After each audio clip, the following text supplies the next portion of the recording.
शिया सुन्नी की बहस से बाहर निकलें। एक दफ़ा बस आप ये सोचें कि आपने किस नबी का कलमा पढ़ा है। सारा देखें माशाल्लाह, सारा नज़ारा, ये सारी एंट्रेंस है, यहाँ पर सारी देगे वगैरह पकड़ी हैं, ये सारे अलम वगैरह। अभी ज़ियारत कर लें आप सब।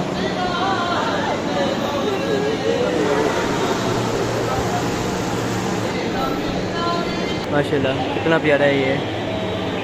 इसके बिल्कुल सामने जो है ये रोज़ा है बीबी रुकैया का। अभी यहाँ पर ऑयल वगैरह डालते हैं, ठीक है। वो मैंने एक जगह ये देखा था पैम्फलेट सा, मैंने कहा आपको बताऊंगा आगे, मतलब ये जो है ना चले यहाँ पे रैली में। करबला में बहुत से जनाजे हैं, अकेली फातिमा रोने वाला है। अस्सलाम वालेकुम याली मदद, उम्मीद है सब लोग खैरियत से होंगे। तो मैं हूँ आप सबका अपना बेरोज़गार ब्लॉगर। तो भाइयों और बहनों, आज मुहर्रम की फर्स्ट है, तो मैं आज के व्लॉग में आप लोगों को बताऊंगा कि मुहर्रम की हिस्ट्री क्या है, क्या हुआ था इस महीने के अंदर, और आगे चल के ये सारी चीज़ें आप लोगों को बयान करेगा मेरे साथ मेरा बड़ा भाई हमजा भाई, सारी चीज़ें बताएगा। और दूसरी और अहम बात वो ये कि मेरा अपना कुछ का जो दिल है वो राज़ी नहीं हो रहा था कि मैं इन पाक दिनों के अंदर जो है व्लॉगिंग वगैरह करूँ, क्योंकि गम की कैफियत हर इंसान के ऊपर आती है। बाकी फिर मैंने सोचा कि जहाँ पर मैं डेली रूटीन की जो व्लॉग्स वगैरह हैं वो बना रहा हूँ, तो मुहर्रम के भी व्लॉग बनाता हूँ, आप लोगों को दिखाता हूँ कि अहले तशरीह जो हैं वो किस तरह मुहर्रम के जो दिन है उनको गुजारते हैं, क्या करते हैं वो। बाकी जो लोगों ने अजीब अजीब सी बातें बनाई हुई हैं, ये सारे के सारे जो इल्ज़ामात हैं इन सारों को भी क्लियर किया जाएगा साथ साथ, ताकि लोगों के जो माइंड है वो क्लियर हो और वो भी एक नेकी की राह पे चलें। बाकी गाइस एक और बात थी, वो ये थी कि बाहर जो है इस वक्त दिन निकल चुका है, तो अभी अम्मी मुझे बुला रही थी, वो कह रही थी कि बीबी पाक दामन जाना है, तो अभी बस उसके लिए मैं निकलने लगा हूँ। कपड़े मैंने पहन लिए थे। अब जहाँ तक आप लोगों का सवाल आएगा कि काले कपड़े क्यों पहने हैं मैंने, काले कपड़ों के पीछे ये लॉजिक है कि ये गम की निशानी है एक, तो क्योंकि गम के दिन है तो फिर इसलिए काला लिबास पहना गया है। अभी अम्मी के साथ जाऊँगा मैं बीबी पाक दामन, वहाँ पर जाके आप लोगों से मैं मिलता हूँ। तो जी गाइस, बीबी पाक दामन की ज़ियारत के लिए यहाँ पर आ चुके हैं। हाथ में मेरे ये फूल हैं और ऑयल की एक शीशी ली है दिए वगैरह के अंदर डालने के लिए।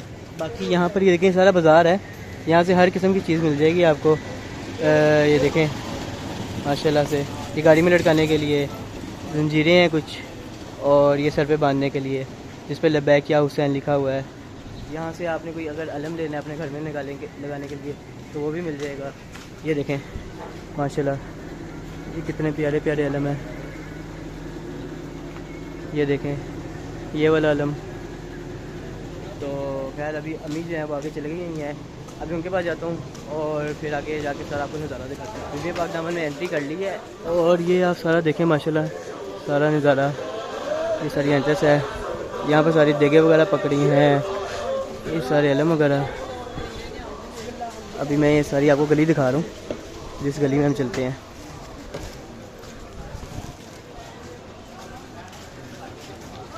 ये सारा बाज़ार है,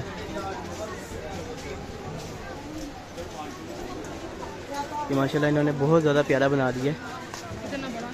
ऊपर देखें आप सारा,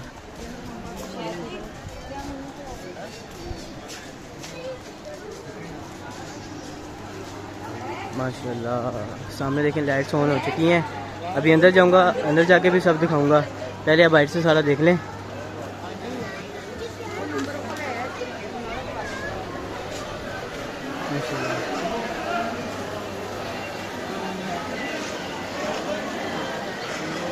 आप अंदर चलते हैं, अंदर जाके मैं सारा दिखाता हूँ। इस वक्त मैं अंदर आ चुका हूँ। मेरे बिल्कुल सामने जो है ये रोज़ा है बीबी पाक दामन जो है बीबी रुकैया का, और ये आप अंदर से सारा देख सकते हैं। माशाल्लाह इन्होंने बहुत ज़्यादा प्यारा इसको सजा दिया हुआ है। ये सामने मौला गाज़ीबास का अलम है, और आप ये देखें सारा, ये जेंट्स की साइड है, दूसरी तरफ लेडीज़ की साइड है। मैं अंदर से भी दिखा देता हूँ, ज़ियारत कर लें आप सब।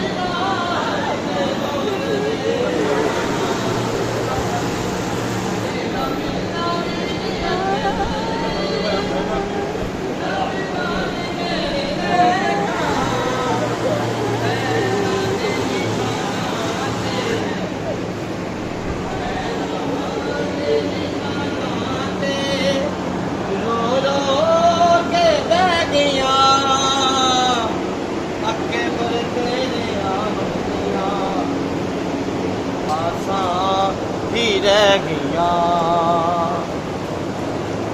अगे करते रहे मंदियां, आसान ही रह गया।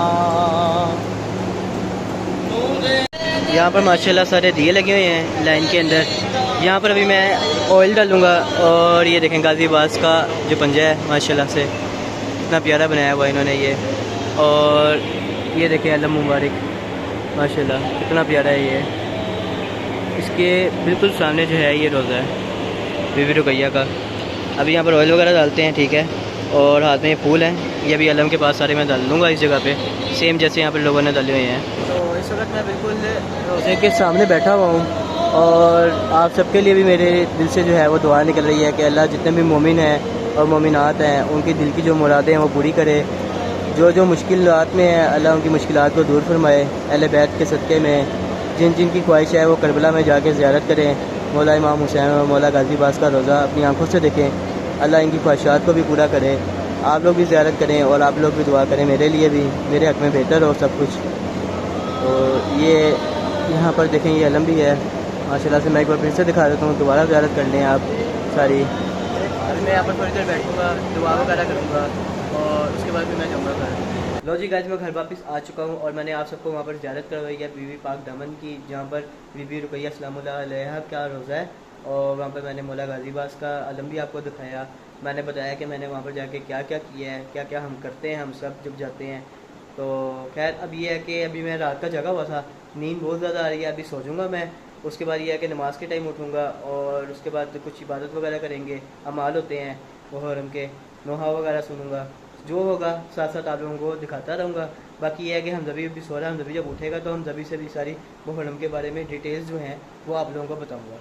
तो जी गाइस, मैं सो के उठ चुका हूँ, तकरीबन 11 से 12 बजे के करीब मैं उठ गया था। उसके बाद जो है इबादत वगैरह की, अमाल वगैरह किए। तो अभी तकरीबन 3 बज रहे हैं। दानियाल की मुझे कॉल आई थी, वो कह रहा था कि शाहजी ज़रा मेरी तरफ हाजिरी लगा दें, आगे ज़रा बैठ के कुछ बात करनी है एक अजीब से टॉपिक के ऊपर। तो मैं समझ लिया, मैंने कहा यार ये मुझे समझ लग गई अब ये किस टॉपिक के ऊपर बात होगी वहाँ पर जाके। खैर अभी चलते हैं और आप लोगों को भी बताएंगे कि क्या बात है। आप लोग देखना और खुद फैसला करना है कि बात सही है या गलत है। लो जी गाइस, मैं दानियाल भाई के घर आ चुका हूँ। इस वक्त मैं उनके बिस्तर मुबारक के ऊपर बैठा हुआ हूँ। दानियाल भाई कैसे हैं आप? अस्सलाम वालेकुम। मैं ठीक, आप बताओ। आपने मुझे एक न्यूज़ देने के लिए बुलाया था। यार न्यूज़ क्या, बस मुहर्रम शुरू हो गए हैं। जी जी। बस वो मैंने एक जगह ये देखा था पैम्फलेट सा, मैंने कहा आपको बताऊंगा आगे। मतलब ये जो है ना चले यहाँ पे रैली में। हाँ जी। ठीक है, शारदा हज़रत उमर फारूक की रैली है, इसलिए जो है ना सब चलते हैं वहाँ पे, यहाँ इस्लामपुरे चौक में। सही सही। तो आप भी हमें ज्वाइन करें। तो चलते हैं। मैं यही बात करूंगा कि लानत हो इनकी खपासत के ऊपर, लानत हो इनको सिर्फ मुहर्रम का भी नहीं मिलता ये सब कुछ करने के लिए है। ये मैं वही पूछ रहा था कि क्या मतलब ये हकीकत बात है, मतलब क्या चीज़ है? दानियाल भाई ये गड़ी हुई ज़ईफ और झूठी तरीन बात है, क्योंकि जो असल बात है ना वो 26 ज़िलहज है। अच्छा, जो तारीख है नहीं मुझे ये तो, बिला वजह से मुझे तो पता है 26 ज़िलहज है। तो ये क्यों छुपाई हुई है, इसलिए तो पूछ रहा हूँ। क्या है छुपाने का सिर्फ एक यही मकसद है कि आज़ादारी को जो है वो डाउन किया जाए किसी तरीके से। ये वो लोग हैं जो कहते हैं कि ये जो शिया लोग हैं ये अपने जुलूस वगैरह निकालते हैं, इस पर बैन वगैरह लगाया जा सके। और दादी भाई ये कुछ रैलियां निकाल रहे हैं शहादत हज़रत उमर फारूक। यार ये क्या लोग हैं यार, कसम। मैं तो कह रहा था चलते हैं फिर रैली पे। दानियाल भाई देखें, अगर आपने जहन्नुम का रास्ता आपको नहीं ना मिल रहा तो आप इनके साथ चलें, ये आपको हाथ पकड़ के पहुंचा के आएंगे।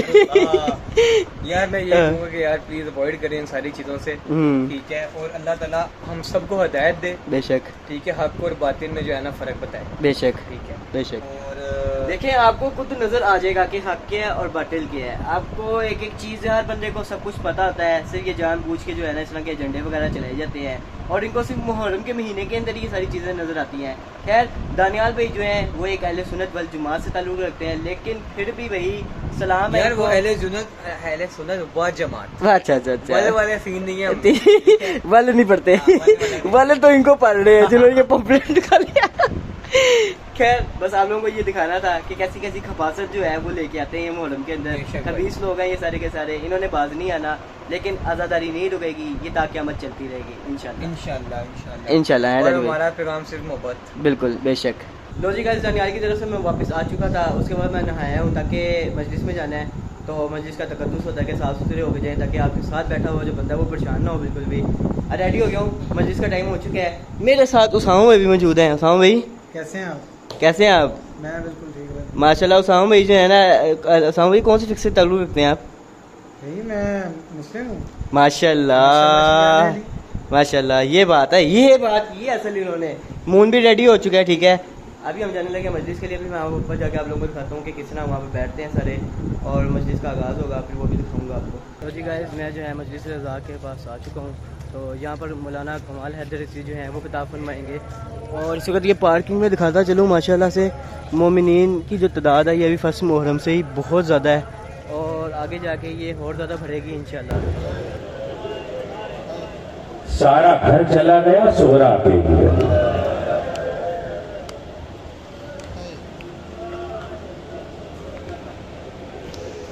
सारा घर चला गया, सोहरा पे रह गया। दूसरा कानून भी करबला पे उलट गया। दुनिया में एक जनाजा होता है, बहुत से रोने वाले हैं। करबला में बहुत से जनाजे हैं, अकेली फातिमा रोने वाले हैं।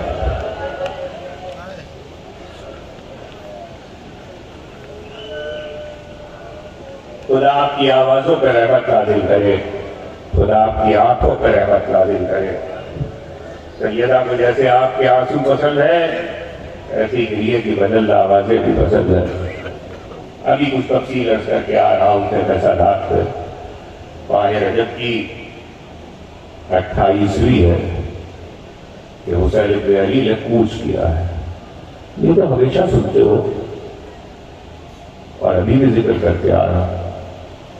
लाला की कब्र पे आए, सारी रात गुजारी, सारी रात गुजारी, बातें करते रहे। जब चलने लगे तो इतना कहा लाला, अब चराग जलाने नवासा ना आएगा। पहले बकाते और किताबों को देखा, भाई की कब्र पे भी आए, हसन से भी बातें की। वाकया पहुंचे तो नानी की कब्र पे भी आए, लेकिन बकाते और तारीखों ने बताया कि नाना की कब्र पे आए हो हुसैन, या भाई की कब्र पे आए हो, या नानी की कब्र पे पक्के में आए। बहुत आहिस्ता कदम चलते हुए आए। समझ लीजिएगा मैं क्या कह रहा हूं। बहुत आहिस्ता कदम चलते हुए आए, बहुत देर बैठ के बाद। मगर एक कब्र ऐसी है कि जिसकी तरफ हुसैन आहिस्ता कदम नहीं आए, ऐसे आए जैसे छोटा बच्चा मां की गोद की तरफ जाता है। ये ज़हरा की कब्र है। अब्बा हुसैन जा रहा, अब्बा हुसैन जा रहा। कब्र से निकट गए, कब्र हिली, आवाज आई, हुसैन तुम भी नहीं जा रहे, मां भी साथ जा रही। रुखसत हुए कैद से 28वीं सफर, 28वीं रजब, सुबह का वक्त था जब नबी की कब्र से पलटे थे। घर में आए, तफसील सुबह से अर्ज करता हुआ आ रहा, कुछ मरहले रह गए उसे सुन लीजिए। घर में आए तो एक जुमला ज़ैनब से कहा और एक जुमला अब्बास से कहा। अब्बास फहरिस्त तैयार करो, सामान सफर तैयार करो। और ज़ैनब से कहा, ज़ैनब बहन अब हम मदीने में नहीं रहेगी, अब हम मदीने में नहीं रहेगी। कुछ देर गुजरी थी कि सहले खाना में हुसैन कुर्सी डाले हुए तशरीफ फरमा थे, असबाब आमादा हो रहा था। अब्बास फहरिस्त तैयार करके लाए। अगर सुन सको तो वक्त प्लीज याद रखना, शायद तो मैं किसी मंजिल पर हुआ। अब्बास फहरिस्त तैयार करके लाए। दो मरहले मुझे पढ़ ले इस वक्त और दोनों सुन लो। फहरिस्त तैयार होके आ गया। हुसैन कुर्सी पर बैठे थे, हुसैन ने फहरिस्त को देखना शुरू किया। इतने में ज़ैनब आ गई, बहन आ गई। बहन आई तो हुसैन उठ खड़े हुए।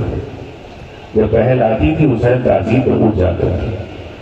बहन की नजर फहरिस्त में पड़ी तो ज़ैनब ने देखा कि फहरिस्त में सबका नाम है, ज़ैनब का नाम है, ज़ैनब का नाम है। बस ये जो देखा तो एक बार कहा, भैया सब जाएंगे, ज़ैनब रह जाएगी, ज़ैनब रह जाएगी। हुसैन ने कहा, अगर अब्दुल्ला इब्न जाफर आपके शौहर इजाजत देंगे तो आप जानिए। बस ये सुनना था। अब्दुल्ला उस वक्त खलील थे, बीमार थे, तब था, लकाहत बहुत थी, उठा नहीं आता था। ज़ैनब वापस आई तो अब्दुल्ला पलक पे आराम कर रहे थे। ज़ैनब ने अजीब काम किया शहजादी ने, बजाय इसके कि अब्दुल्ला से कुछ कहती, पलक के पायकी की तरफ, पाँव की तरफ खाक पे बैठ गई। खुदा तुम्हारी आवाजों पर रहमत ला दी, खुदा तुम्हारी आंखों पर रहमत ला दी। ज़ैनब खाक पे बैठ गई और आहिस्ता आहिस्ता सिसकियों से रोना शुरू किया। जब जरा आवाज बुलंद हुई, सिसकियां बुलंद हुई, तो गश से अब्दुल्ला के जाकर ने आंखें खोली। उठ के बैठे तो देखा कि ज़ैनब बैठी है खाक पर। तो घबरा के कहने लगे, अरे अली की बेटी क्या करती हूँ, खाक पे बैठी हो? तो ज़ैनब खड़ी हो गई, बस इतना कहा, अब्दुल्ला मेरा भाई राग जा रहा है, मेरा भाई राग जा रहा है, सब जाएंगे, ज़ैनब रह जाएगी। तो कहा, आपसे किसने कहा कि ज़ैनब रह जाएगी? अब्दुल्ला ने कहा, आपसे किसने कहा? अरे भाई कहते जब तक अब्दुल्ला इजाजत न देंगे बहन आप रह जाएगी। अब्दुल्ला ने कहा, शहजादी बैठ जाइए, जब आपके बाबा ने आपका निकाह अर्द उससे किया था तो अर्द में दो शर्तें रखी थी। एक शर्त ये रखी थी कि अब्दुल्ला ज़ैनब भाई से बहुत मोहब्बत करती है, देखो इन्हें देखे बगैर जीती नहीं है, तो जब भाई को देखने जाया करे तो मत रोकना। और दूसरे ये कि जब हुसैन राम जाने लगे तो ज़ैनब को इजाजत दे देना, न रोकना। ये आमद के बहन में शर्त थी और कहने लगे, बीबी ये तो आपके बाबा ने शर्त किया था। अगर एक जुमला और कहा था, और वो ये कहा था, ए अब्दुल्ला जब इराक हुसैन जाएंगे तो हुसैन पे कोई मुसीबत का वक्त आएगा, और मुसीबत का वक्त सत्ता देने से चल जाता है। तो ये मेरे दोनों लाल भी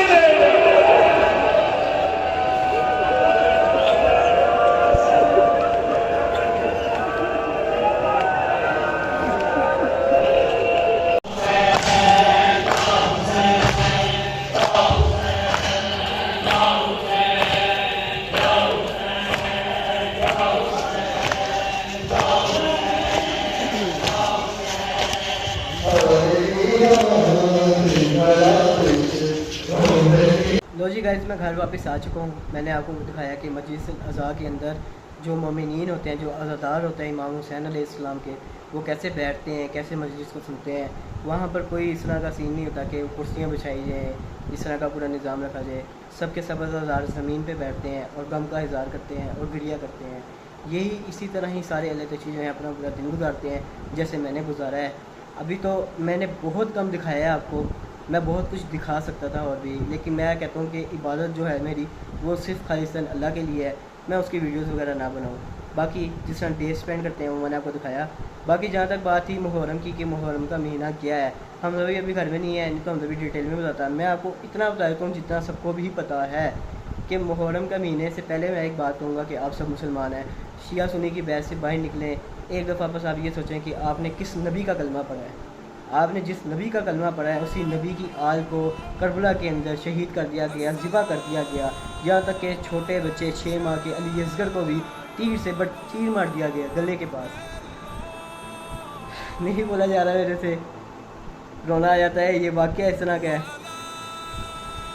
आप लोग पढ़ें इस चीज़ को और समझें इस चीज़ को कि क्या इस बात के ऊपर खुशी मनानी चाहिए। एज अ मुस्लिम सोचें कि आपकी मोहब्बत सिर्फ रसूल पाक के साथ सिर्फ इतनी ही है, क्या उनकी आल के साथ कोई मोहब्बत नहीं है। हसन और हुसैन वो जिनको नबी पाक ने अपने कंधों पे बैठाया, सजदा लंबा कर दिया अपना, यहाँ तक कि जुम्मे के खुतबे में भी खड़े हो गए। क्या बताऊँ, सबको सब पता है, लेकिन लोग नहीं मानते। सिर्फ़ और सिर्फ अहले तशी के ज़द के अंदर आके कि अहले तशी जो है वो गम बनाते हैं, तो हम गम नहीं बनाएंगे। जबकि रसूल पाक ने अपनी ज़िंदगी के अंदर इमाम हसन और हुसैन का गम बनाया है। जब हज़रत जिब्राईल अलैहिस्सलाम ने आके करबला की मिट्टी दिखाई, सब जानते हैं इस बात को, लेकिन अगेन वही बात, अहले तशी की इज़्ज़त के अंदर आके इन्होंने अहले बैत के साथ बुग़्ज़ रखना शुरू कर दिया है। इन्होंने गम के ऊपर फतवे जारी कर दिए। इन्होंने कहा काला लिबास नहीं पहनना। इन्होंने आज़ादारी को रोकने की हर कोशिश की, लेकिन ये बढ़ेगी और इंशाल्लाह बढ़ती रहेगी। हुसैन कल भी जिंदाबाद था, हुसैन आज भी जिंदाबाद है। बाकी ये है कि जितने भी बोतान वगैरह लगाए जाते हैं अहले तशियों पे शुरू से लेके अब तक, मैं बचपन से पला बड़ा हूँ, मैंने देखा है कि क्या क्या बातें मैंने सुनी है अपने बचपन से लेके अब तक मैं सुनता आ रहा हूँ। वही एजेंडे वही ब्रेन वॉश किए जा रहे हैं, लेकिन मैं एक एक चीज़ को क्लियर करूँगा अपनी वीडियोज़ के ज़रिए, एक एक चीज़ आप लोगों को विद प्रूफ बताऊँगा। तो आप लोग बस बने रहे मेरे साथ। बाकी आप लोग सब्सक्राइब करें, चैनल को सब्सक्राइब नहीं करते आप लोग, ना वीडियो को लाइक करते हैं ना कमेंट करते हैं, थोड़ा सपोर्ट आप लोग भी करें अपनी तरफ से। बाकी मैं अपनी पूरी कोशिश करूँगा कि हर चीज़ क्लियर करूँ। बाकी यही कहूँगा कि अपना ख्याल रखें, वीडियो पसंद आए तो उसे लाइक लाजमी करना, चैनल को सब्सक्राइब नहीं किया तो लाजमी करें, बेल आइकन को भी दबा दें और नई वीडियो तक रखें अपना ख्याल। अल्लाह हाफ़िज़।